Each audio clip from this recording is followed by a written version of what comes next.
Welcome to the Typhon XFlex-4046EW electric propulsion scissor lift wheel, weighing 5,732 pounds. This durable and efficient machine is the ultimate high-reach solution.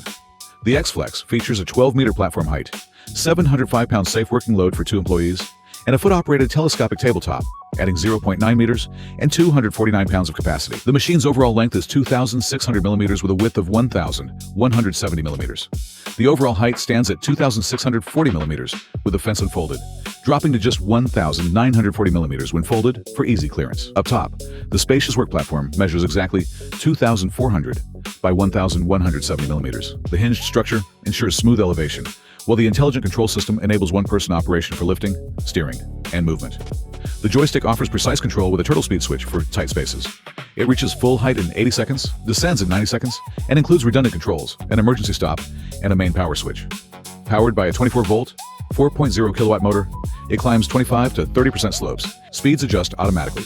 30 meters per minute retracted, 10 meters lifted. It is powered by 4 6-volt, 200 amp-hour storage batteries and uses a 24-volt, 30-amp charger.